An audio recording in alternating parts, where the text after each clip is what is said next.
I came in here late, so this might have already been asked, but I actually have 2 questions as well. If you do ask a question that has been asked already, I'm going to have her tell you what I said. Okay. In Angel, you started off as being, excuse my language, pretty badass. In terms of killing. I speak that language. In terms of fluently. Sorry, go ahead. It's okay. In terms of killing vampires, but then later on in the series, you become this again badass lawyer. I'm just wondering how did you ever find at any time the transition between the same characters but the 2 different personalities of that character difficult?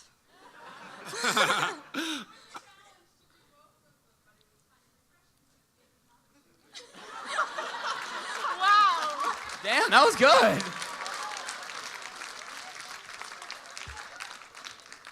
She didn't even grab the woman on the video camera or anything. Wow, that was really impressive. That was amazing. A version of that question was asked, not the exact same version, but it was a challenge. And it was a great opportunity to expand as an actor and as a character. And also it was a gift because the rest of the industry kind of got to see me as a lawyer. And so once the show was canceled, which was shortly after that, I ended up playing several lawyers, which was fun, but a little redundant. So it's cool now to be doing something that I've never done before. I remember when we were shooting Agents of S.H.I.E.L.D., Joss turned to me in the middle of shooting and he said, we've never seen you like this before, have we? And I was like, never, no. So it's a whole new progression. So I'm excited about that. Well, you did a great job on it. Thank you so much. And just to add one more thing, because I talk too much, but I feel like my career, my entire career, I think it tells the story almost of one person, if you will. My very first job was on The Cosby Show, and I just feel like you can there's an arc to the characters that I play, and I'm so excited to continue that. Okay, and the second question, during the filming of Angel, was there any, this has been asked, I'm sorry. No. If there's one particular episode that, it doesn't even have to be necessarily that you liked the script or you loved doing the filming, but any funny stories from that particular episode? Yes, well, I loved doing the ballet episode. Yeah, definitely one of my favorites. Yeah, that whole shoot was nothing but a funny story, because whenever Joss is directing, it really feels like you're doing community theater. Or we do these Shakespeare readings at his house sometimes, and they're very informal, very laid back. Everybody's reading it for the first time. And when you work with him, that's exactly how you feel. So even doing Agents of S.H.I.E.L.D., which was a big pilot for ABC, a pilot is so much pressure because you don't know if it's gonna work, you don't know if your character's gonna work, you don't know if anything's gonna work, but it was so relaxed. It felt like we were sitting around his living room reading Shakespeare. And that's what's so great about working with him. So it was all funny stories. The things that are the funniest always have Andy Hallett in them somehow. He just makes everybody laugh. He was the funniest person that I've ever worked with. So I wish I could tell you one thing specifically, but there are too many. Okay. Also, you were amazing in S.H.I.E.L.D. When I saw you on there, I was like, oh my God. So, and I got my whole family to watch it with me. So you did a great job on it. Thank you so much. And thanks to everybody who tweeted about it that night, because they all saw it. So that was cool. Hello. Hello. Thank you for coming, first of all. Thank you for having me. One of my my favorite episode of Angel, but also one of the saddest, is the death of Fred, when she becomes Illyria, and the way that all the support, the other characters, react to that, I just felt was so compelling. Did you have anything to say about that particular part of the show, or? Well, the cool thing was that Joss directed that episode too, and when Joss directs, it's just it's his vision, so it's coming directly out of the mind of the person who created it. So it was very sad. It was very sad on that day, watching that character that we all had come to love die. And we all love Amy so much. Obviously we knew she was gonna be coming back as another character, but still it was really sad to say goodbye to Fred because she was such a pivotal part of the gang, So yeah, it was definitely sad in real life as well. And I remember the day she died on the show, it was just a very calm, quiet, and relaxed, almost like a funeral. And the other thing is, you said that you feel like a lot of the characters you've played have kind of been like one arc or like one character. Where does your role on Good Burger fit into that? Great question. So the kid from The Cosby Show graduated from high school and went to work at Good Burger. Makes perfect sense. Thank you. We've all got to make ends meet. Exactly. Hi. Hello. I wanted to say I'm so very happy that you're here. You have retweeted me twice or replied to me twice, and it has made my day both times. Well, see, you had to have said something really positive and nice and warm because that's what I respond to. Oh, well, yes. So thank you. You're welcome. The first time was when it was announced to us that you were going to be here. Oh. Yeah, so I was Nice. very excited. I guess most people know you from S.H.I.E.L.D. or from Angel. Any other sort of role that you haven't touched on here that has kind of just made you like appreciate the, I guess, other depths of different characters? Like, I know you from an episode of Grey's Anatomy where you played the doctor in the 80s flashback. So, Man, well, it's interesting that you mentioned that role because that role sort of, like I said, I think the roles find you in a way, and I thought that role was awesome because as a human being, I'm very, what's the word? Not fascinated, but very, I have a reaction to any form of discrimination of any kind, right? So that episode was about racism, sexism, homophobia. It was about, fear of people with illnesses, ageism. It was about all of those things. So I was like, and that was just your third of the story. Exactly. And I was just like, how interesting that I would be cast in this part.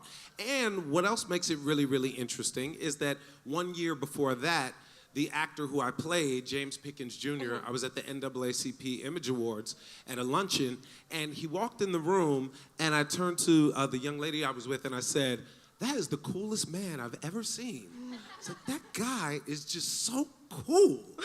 How is he so cool like that?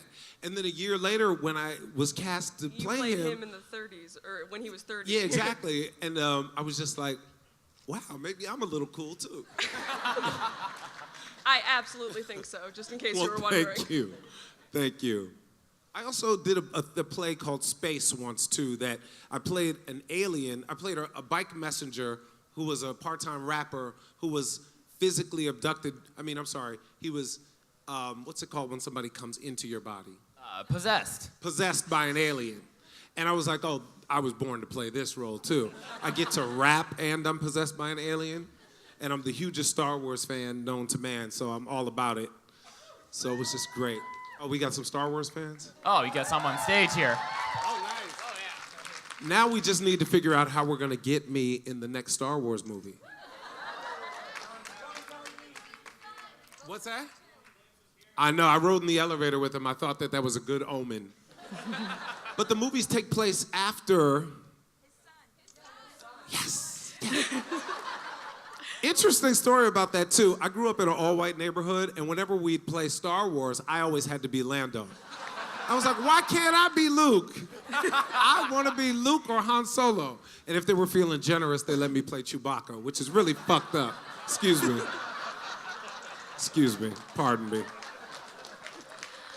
I was just going to ask, with such a large part that karaoke played in Angel, do you have a favorite karaoke song or any associated stories that might be interested from all the times that you guys had to sing for Lorne? Well, the other night, I was at a karaoke bar. Yes, I confess. And I was going to sing something. I don't remember what I was going to sing. And they played the wrong music. And it was like an R&B ballad type thing. But the beat was so funky that I just started doing Jay-Z and Kanye's song Paris to the beat of that song. And it just worked out so perfectly. It was awesome. And I was so in a zone that then I turned it into Pour It Up by Rihanna. So I was like all over the map, but I had the whole bar rocking. It was tight. So, but related to Lorne and karaoke, I never got to do a solo for Lorne, which I would have loved to do, which I'm going to do for you now. Cue the music. Joking. They're Sorry. frantically searching, going, we didn't get that cue. Ah! Thank you. Thank you. But if you got something funky, play it. So here's a quick question about that. Was David as bad as Angel was at karaoke? Absolutely. Where was that camera now? It's off. You were talking about Shakespeare readings at Joss Whedon's place. Yes. And Star Wars. Have you read William Shakespeare's Star Wars? No. There's such a thing? There is a thing. They've done Star Wars in Shakespearean English. No. And, oh, yeah, it's beautiful. We actually, I'm from Ottawa, and we did a reading at a bar. It was amazing. Oh, my God. Tell Joss about it.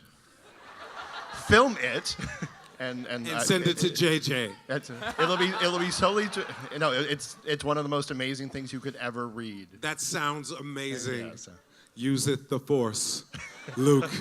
And they've got That's already Shakespearean, though. They've already got it. They've got it set up here where like actors are just standing in their TIE fighters, but they're like they got soliloquies across the stage. Oh my God, that's amazing. Yeah. And if you're ever in Ottawa, because we have a Comic-Con in May, if you're ever in Ottawa, I will take you out to karaoke. Fantastic. Deal. Sorry, I'm back. No problem. Back to the karaoke. I was just. All roads lead back to karaoke. You know, I actually used to get extra money through college by doing karaoke contests. I was just wondering where you said that you never got to do a solo for Lorne. Yes. If you had thought about maybe what Gunn would do if he got a chance to sing for Lorne. What he would sing? Yeah. Gunn would sing something like,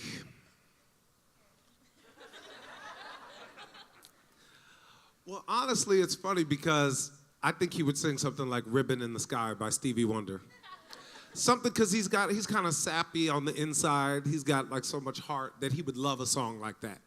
So it's probably something like that. It wouldn't be like a rap or something like that, but something kind of like emotional. Because I always saw him as an emotional guy.